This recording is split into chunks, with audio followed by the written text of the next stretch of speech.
warahmatullahi wabarakatuh. Hari ini saya akan melaksanakan tugasan MDZK 3373 iaitu kurikulum dan pentadbiran dalam pendidikan muzik. Baiklah, untuk yang pertama sekali saya ingin menerangkan sedikit mengenai pengenalan tentang instrumen pentadbiran dalam pendidikan muzik. Seperti yang kita tahu, seorang guru apabila ingin melaksanakan aktiviti pasti akan ada instrumen-instrumen yang disediakan untuk mereka mentaksir ataupun menilai murid itu sendiri. Baiklah, instrumen pentadbiran ini merupakan alat ataupun kaedah yang digunakan oleh guru untuk mengumpul maklumat, mengumpul data, menilai melalui proses pengajaran dan pembelajaran yang dijalankan, iaitu proses PDP lah semasa di dalam kelas. Yang kedua, instrumen pentadbiran ini berfungsi supaya guru ni mengetahui dan menganalisis perkembangan, pencapaian dan penguasaan murid dalam bidang muzik. Jadi dengan ada instrumen ini, guru akan lebih mengetahui tahap penguasaan atau tahap kemahiran murid itu sendiri. Baiklah, seterusnya, instrumen ini merangkumi aspek kognitif, afektif dan psikomotor seperti kemahiran yang selaras dengan kurikulum standard sekolah rendah KSSR ataupun kurikulum standard sekolah menengah iaitu KSSM. Jadi pendidikan muzik ini ada seawal sekolah rendah sehingga di sekolah menengah. Seterusnya, terdapat berbagai jenis instrumen yang boleh guru laksanakan. Antaranya ialah instrumen yang digunakan bagi mentaksir murid seperti pemerhatian yang menggunakan senarai semak, lembaran kerja, penilaian rakan sebaya, borang soal selidik murid dan sebagainya.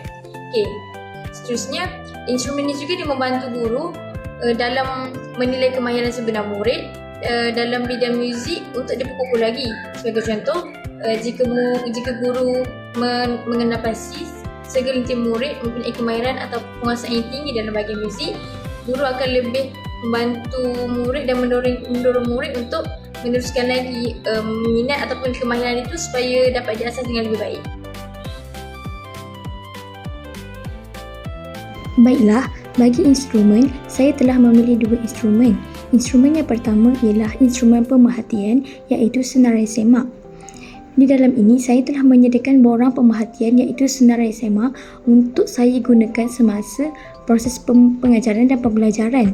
Di dalam borang ini, terdapat 10 situasi bagi pemerhatian yang akan dilakukan dan saya akan menandakan sama ada di kolom tidak memuaskan, memuaskan, baik dan cemerlang mengikut respons ataupun situasi semasa proses pengajaran dan pembelajaran.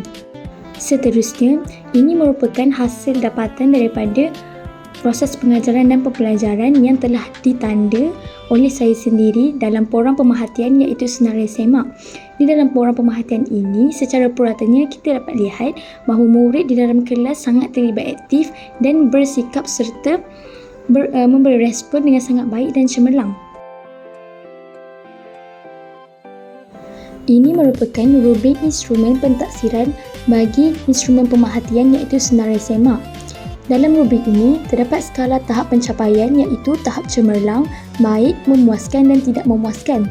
Bagi deskriptor iaitu peratusan bagi tingkah laku ataupun kemahiran murid di dalam kelas, untuk cemerlang 90 hingga 100%, tahap baik 70 hingga 89%, tahap memuaskan 50 hingga 69% dan tahap tidak memuaskan kurang daripada 50% ataupun 50%.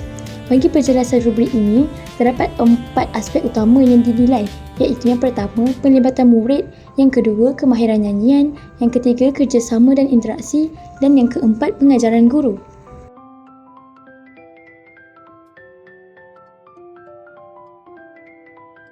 Seterusnya, instrumen yang kedua, saya telah memilih borang soal selidik. Di dalam ini terdapat borang soal selidik murid. Borang ini mempunyai 10 pernyataan yang perlu dijawab oleh murid dan ditandakan oleh murid sama ada pada kolom ya ataupun tidak. Pernyataan-pernyataan yang diberikan merupakan pernyataan berkaitan dengan sekolah, perasaan ataupun sekeliling mereka semasa mereka berada di sekolah.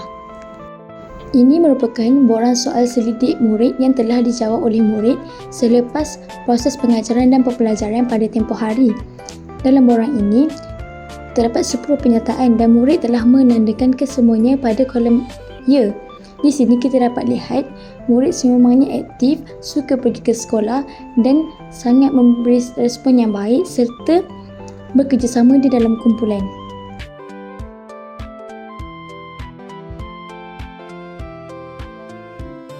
Bagi instrumen ini, terdapat rubrik instrumen pentaksiran berkaitan borang soal sidik murid. Di sini mempunyai skor dan tafsiran iaitu skor ya dan skor tidak.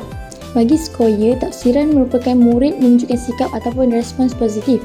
Bagi skor tidak, tafsirannya ialah murid menunjukkan sikap ataupun respons negatif. Selain itu, tahap tafsiran keseluruhan juga dinilai berdasarkan jumlah skor. Julet skor 8 hingga 10 berada di tahap tinggi, iaitu tafsiran murid ni sangat seronok, aktif dan memahami PDP. Julet skor 5 hingga 7 berada di tahap sederhana yang melihatkan murid ni seronok dan memahami sebahagian daripada PDP. Julet skor bagi 0 hingga 4 berada di tahap rendah, iaitu murid ni kurang seronok dan kurang memahami PDP. Berdasarkan tafsiran tersebut, terdapat beberapa aspek. Yang pertama, minat dan keseronokan murid. Yang kedua, interaksi sosial dengan murid, sama ada murid dengan rakan ataupun murid dengan guru sendiri. Yang ketiga, pandangan terhadap guru. Dan yang keempat, kefahaman pembelajaran murid.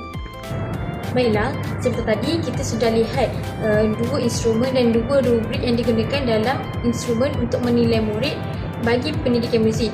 Sebagai penutup, saya boleh menjelaskan bahawa instrumen ini dan melalui pelaksanaan instrumen ini dalam pentaksiran muzik dapat memudahkan guru untuk menilai bakat, kemahiran dan perkembangan murid secara menyeluruh dan berterusan. Guru juga boleh menilai murid daripada murid itu kurang mahir sehingga murid itu mahir dan boleh mendorong murid untuk jadi lebih mahir daripada yang sebelumnya. Okay, yang kedua, melalui maklumat yang telah dikumpul oleh guru berdasarkan aktiviti-aktiviti semasa PDP, guru boleh menentukan tahap penguasaan atau tahap kemahiran setiap murid dalam bidang pendidikan muzik. Sebagai contoh, terdapat murid yang mungkin lemah, mungkin cemerlang dan sebagainya. Okey, akhir sekali, guru ini boleh membimbing murid yang lemah sehingga mampu untuk menguasai topik-topik dalam pendidikan muzik yang telah diajar seperti murid-murid lain. Sebagai contoh, bagi murid yang cekap dan mahir dalam bidang muzik ni, guru boleh menilai jenis kemahiran yang dimiliki oleh mereka sama ada dari segi nyanyian, tarian ataupun bermain alat perkusi dan sebagainya. Perkara ini boleh mendorong murid untuk mengukuhkan lagi dan mengasah lagi kemahiran serta bakat atau pandang mereka sehingga ke peringkat yang lebih tinggi. Bagi murid yang lemah juga, guru boleh memberi latih tubi ataupun membimbing mereka secara perlahan-lahan sehingga mereka mampu mencapai seperti murid lain. Baiklah, itu saja. Terima kasih. I just had to let you know you're